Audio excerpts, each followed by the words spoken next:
Hi எல்லாருக்கும் welcome back to my channel life sheets of misses. எல்லோரும் எப்படி இருக்கீங்க? நல்லா இருக்கீங்க நம்புகிறேன். நான் ரொம்பவே நல்லா இருக்கேன். என்னென்னு பார்த்தீங்கன்னா, இந்த வீடியோ வந்து ஒரு மீல் ப்ரிப் வீடியோ தான். ஒரு நாளைக்கு முன்னாடி தான் நான் மீல் ப்ரிப் பண்ணுவேன். ஸோ அன்றைக்கி என்ன மீல் ப்ரிப் பண்ணேன் அப்படின்றது தான் நான் இந்த வீடியோவாக எடுத்து போட்டிருக்கேன். முதல்ல நான் வந்து என்ன டிஷ் ப்ரிப்பேர் பண்ணேன்னு சொல்லிடுறேன். பருப்பு சோறும் சேப்பக்கிழங்கு ஃப்ரையும் இதுதான் நான் லஞ்சுக்கு பிளான் பண்ண டிஷ். மார்னிங் பார்த்திங்கன்னா பிரேக்ஃபாஸ்ட் வந்து அடை தோசை. ஸோ இது நான் பண்ணுற மீல் ப்ரிப் எல்லாமே கொஞ்சம் வேலை இழுக்கிற மீல் ப்ரிப். அதனால் நான் முன்னாடியே முடிச்சு வச்சுட்டேன்.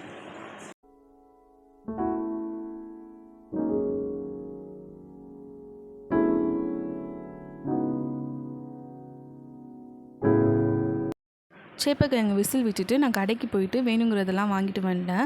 ஸோ மீல் ப்ரிப் வந்து நிறைய பேர் 2 விதமாக பண்ணுவாங்க. ஒன்று வந்து வீக்லி ஒன்ஸ் வந்து ஃபுல் அந்த வீக் தேவையான மீல் ப்ரிப் பண்ணுவாங்க. இன்னொன்று வந்து முடிய மீல் ப்ரிப் பண்ணுவாங்க. நான் செகண்ட் கேட்டகரி தான். எனக்கு எது முடியுதோ என்ன வேணுமோ நான் அன்றைக்கி அதை ப்ரிப்பேர் பண்ணி வச்சுப்பேன். ஸோ அன்றைக்கி பார்த்திங்கன்னா வேலை இழுக்கிறது தான் எல்லாமே. இஞ்சி பூண்டு பேஸ்ட்டும் காலியாகிடுச்சு, புதினாவும் இல்லை, ஸோ சேப்பக்கிழங்கும் ரொம்ப வேலை இழுக்கும். ஸோ அது எல்லாமே நான் அன்றைக்கி தான் ப்ரிப்பேர் பண்ணிகிட்டு இருந்தேன்.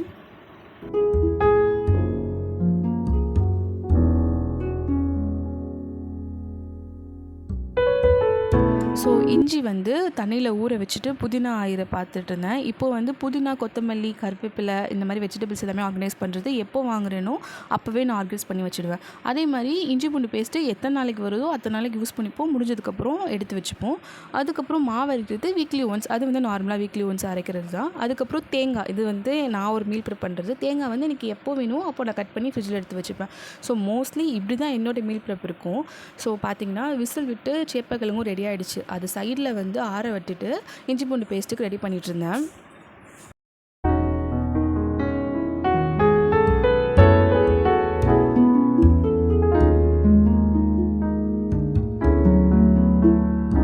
இஞ்சி பூண்டு பேஸ்ட் பார்த்திங்கன்னா, இஞ்சி வந்து தோல் சீச்சிட்டு எப்போதும் போல் கட் பண்ணி எடுத்து வச்சுட்டு, பூண்டு வந்து தோல் உரிக்க மாட்டேன். இங்கே வந்து தோல் உரிக்க மாட்டாங்க. அம்மா வந்து தோல் உரித்து தான் போடுவாங்க. பட் இங்கே தோல் உரிக்க மாட்டாங்க. இங்கே வந்து நான் இது ஃபாலோ பண்ணி எனக்கு வந்து இது பழகிடுச்சு. பூண்டு கூட கழுவிட்டு கூட நீங்கள் போடலாம். நிறைய பேர் இதில் வந்து மஞ்சத்தூள், எண்ணெய் அதெல்லாம் போடுவாங்க. நான் அது எதுவுமே இல்லை. வெறுமனே இஞ்சி, பூண்டு மோஸ்ட்லி சம அளவு எடுத்துக்கோங்க. இன்னொரு வந்து இஞ்சி அதிகமாக இருந்தால் நல்லாயிருக்கும்னு சொல்லுவாங்க. நான் அதுவுமே ட்ரை பண்ணதில்லை. நான் வந்து இப்படி தான் இருப்பேன். இஞ்சி சம அளவு, அதுக்கேற்ற அளவு பூண்டு போட்டு அரைச்சி எடுத்து வச்சுக்கோங்க. ஆக்சுவலாக இதுவே எனக்கு வந்து 1 வீக் தான் வரும். நாங்கள் கொஞ்சம் பெத்த ஃபேமிலியாக, அதனால் திருப்பியும் மார்க்கெட் போயிட்டு மொத்தமாக வாங்கி தான் அரைச்சி வைக்கணும்.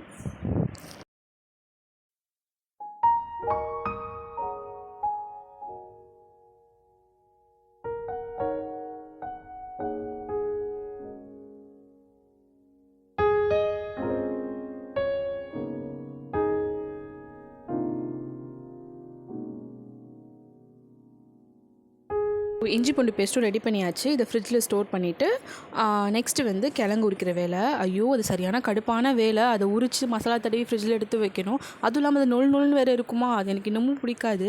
பட் எங்கள் ஃபேமிலியில் சேப்பக்கிழங்குனா எல்லாருக்குமே ரொம்ப ரொம்ப ஃபேவரெட். அதுவும் என் கொழுந்தனாருக்கு இன்னும் ரொம்ப பிடிக்குமா, அதனால் சரி அதை உரித்து எடுத்து வச்சிடலாம் அப்படின்னு சொல்லிட்டு அதையுமே உரிச்சிட்டேன். இதுக்கு வந்து மசாலா வந்து ரொம்பவே சிம்பிள் தான். மஞ்சத்தூள், குழம்பு மிளகாத்தூள், உப்பு, வேணால் நீங்கள் கார்ன்ஃப்ளவர் போட்டுக்கலாம். இது கட் பண்ணும்போது கொஞ்சம் கொலன்னு இருக்கும். அதுதான் கொஞ்சம் கடுப்பான வேலை. ஸோ அதெல்லாமே மசாலா தடவி இதை வந்து ஒரு சிலர் வந்து அதை கட் பண்ணி ஒரு பிளேட்டில் வச்சு ஃபேன் காற்றுல நைட் ஃபுல்லாக காய வைப்பாங்க. பட் நான் அப்படி பண்ணல. கொஞ்சம் மசாலா தடவி பரட்டிட்டு போடும்போது ஒன்று ஒன்றா பிரித்து போட்டுக்கலாம்னு சொல்லிட்டு ஃப்ரிட்ஜில் எடுத்து வச்சுட்டேன். ஏன்னா எனக்கு அன்றைக்கே எனர்ஜி செம்மையாக ட்ரைன் அவுட் ஆகிடுச்சு.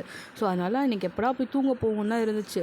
நான் நார்மலாக மீல் ப்ரிப் பண்ணாலே 1 hour தான் ஆகும். வீடியோலாம் எடுத்து ஆங்கிள்லாம் செட் பண்ணி எடுக்கிறனால எனக்கு கிட்டத்தட்ட 2 hours 2.5 hours கிட்ட ஆகிடுச்சு இது 3 ரெடி பண்ணுறதுக்கே. ஸோ அதெல்லாமே எடுத்து வச்சுட்டு தூங்கியாச்சு. நெக்ஸ்ட் டே மார்னிங் எடுத்த கிளிப்ஸ் தான் இது. பார்த்திங்கன்னா பருப்பு சோறுக்கு நான் அரிசியும் பருப்பும் ஊற வச்சுருந்தேன். நம்ம பருப்பு வச்சு நிறையா ரெசிபி பண்ணுவோம். சாம்பார் பண்ணுவோம், சாம்பார் சாதம் பண்ணுவோம், அரிசும் பருப்பு சாதம் கூட பண்ணுவோம். பட் இது வந்து ஒரு பிரியாணி டேஸ்ட்டில் இருக்கிற பருப்பு சோறு. இது வந்து அம்மாவோட ரெசிபி. அம்மா ரொம்ப சூப்பராக செய்வாங்க. ஸ்டார்டிங்கில் நான் பண்ணும்போது நிறையா குழச்சிட்டேன். அதுக்கப்புறமாட்டி எப்படி சொன்னால் டேஸ்ட் ஒழுங்காக வராது. பட் இப்போது வந்து செய்ய பழகி ட்ரிக்ஸ்லாம் ஃபாலோ பண்ணி ரொம்பவே டேஸ்ட் நல்லாயிருக்கும். இதுக்கு பார்த்திங்கன்னா 1 டம்ளர் அரிசி எடுத்துக்கோங்க, 1/2 டம்ளர் பருப்பு. இதுதான் இதோட அளவு. 1 டம்ளர் அரிசிக்கு 1/2 டம்ளர் பருப்பு. இது நீங்கள் வெறும் ரைஸில் கூட செய்யலாம். சாப்பாடு பொன்னி ரைஸ் இருக்குது, அது கூட செய்யலாம். நான் இன்றைக்கி வந்து பாஸ்மதி ரைஸில் தான் செஞ்சுருந்தேன். அது வந்து ஊற வச்சுட்டு 3 பெரிய வெங்காயம் எடுத்துக்கோங்க. 3 பெரிய வெங்காயத்தை சின்ன சின்னதாக சாப் பண்ணிக்கோங்க. பிரியாணி மாதிரி நீங்கள் பொடிசெல்லாம் சாப் பண்ணணுன்னு அவசியம் இல்லை. ஓரளவுக்கு சாப் பண்ணால் போதும். அதுக்கப்புறமா 2 பெரிய தக்காளி. இதுதான் இதோட அளவு. இது எல்லாத்தையுமே கட் பண்ணி எடுத்து வச்சுக்கோங்க. மல்லி, புதினா, பச்சை மிளகா, பிரியாணிக்கு என்ன மசாலாலாம் தேவைப்படுமோ அதெல்லாமே தேவைப்படும். ஸோ அதெல்லாமே எடுத்து வச்சுட்டு செய்ய ஆரம்பிக்கலாமா?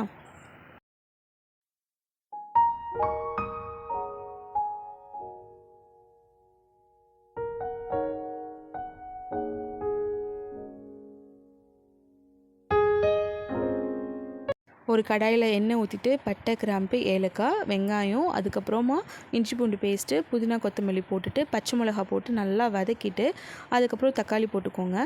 தக்காளி போட்டுட்டு அதுக்கப்புறம் தண்ணி ஊற்றிக்கோங்க. இதுக்கு வந்து 1க்கு 1.5 தண்ணியே கரெக்டாக இருக்கும். அது பிரியாணி பாஸ்மதி அரிசி யூஸ் பண்ணுற கரெக்டான அளவு தான். ஸோ அதையும் ஊற்றிட்டு சாப்பாடு அரிசி அதெல்லாமே போட்டுட்டு ஒரு விசில் விட்டிங்க அப்படின்னா ரெடி ஆகிடும். இது விசில் வரலைன்னா தம் கூட வச்சுக்கலாம். தம்முமே நல்லா பர்ஃபெக்டாக இருக்கும். அன்றைக்கி மாஷா அல்லாஹ் சூப்பராகவே வந்துருந்துச்சு ரைஸு.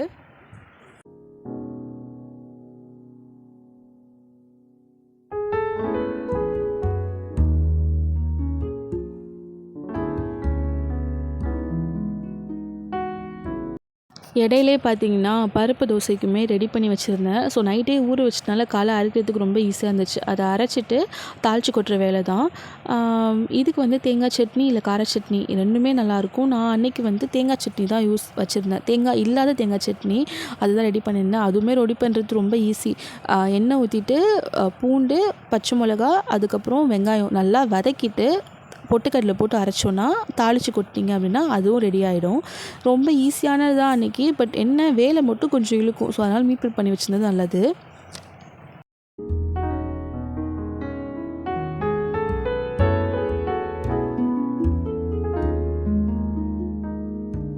கொஞ்ச நேரத்துக்கு முன்னாடி பார்த்த கிளிப்ஸ் என்னென்னு பார்த்தீங்கன்னா, தாளித்து கொட்டும்போது கீழே வந்து விழுந்துடுச்சு. எனக்கு வந்து வாரத்துக்கு ஒருக்கா இந்த மாதிரி ஏதாவது ஒரு சம்பவம் நடக்காமல் என் கிச்சன் வந்து இருக்காது. அன்றைக்கி அதெல்லாம் நல்லா மேலே எதுவுமே படலை. ஸோ அதனால் அதெல்லாமே எடுத்து வச்சுட்டு தாளிச்சும் கொட்டிட்டு சேப்பக்கிழங்கு ஃப்ரை பண்ணிட்டு இருந்தேன். ராஜ் கிளம்பிட்டாங்க. ஸோ அம்மாவுக்கு வந்து தோசை ஊற்றி அந்த சட்னி வச்சு கொடுத்துட்டேன்.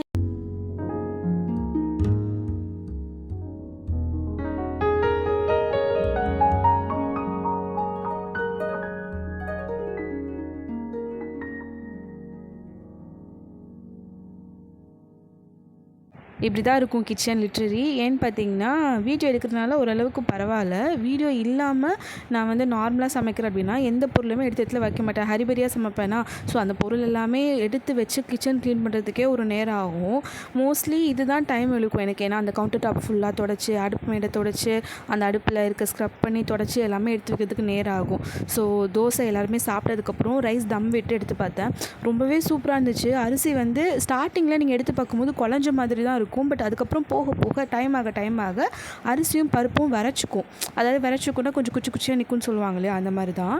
அன்றைக்கி வந்து லஞ்சும் ராஜுக்கு வந்து அவங்க கொஞ்சமாக தான் ரைஸ் இப்போ எடுத்துக்கிறவங்கனால கொஞ்சமாக பருப்பு சாதம், அவங்க சேப்பக்கிழங்கு ஃப்ரை நிறையா பிடிக்குங்கிறனால கொஞ்சம் சேப்பக்கிழங்கு ஃப்ரை நிறையா வச்சுட்டு அதுக்கப்புறமா காலைக்கு வந்து அடை தோசை வந்து காலைல சாப்பிட்டே போயிட்டாங்க.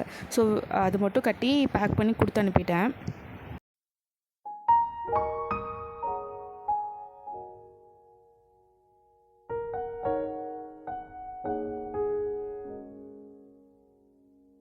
இப்போ நான் நெக்ஸ்ட்டு க்ளீனிங் தான். நான் ஏற்கனவே வீடியோவில் சொல்லியிருப்பேன், ஸ்க்ரப் வச்சு தான் நான் க்ளீன் பண்ணுவேன். ஸோ அவ்வளோதான் வீடியோ. நான் வந்து ஒரு மீல் ப்ரெப் எப்படி பண்ணுவேன், நான் டைம் எப்படி சேவ் பண்ணுவேன் அப்படிங்கிறது தான் இதில் காமிச்சிருப்பேன். கண்டிப்பாக உங்களுக்கு பிடிக்கும்னு நினைக்கிறேன். நார்மலாக மீல் ப்ரெப் வந்து ஒரு 1 ஹவரில் பண்ணிடலாம். பட் இது வந்து எனக்கு ஒரு 2-3 ஹார்ஸ் ஆச்சு. ஒர்த்து தான் நினைக்கிறேன். ஸோ பார்க்கலாம் இன்னொரு வீடியோவில். அது வரைக்கும் பை டாட்டா.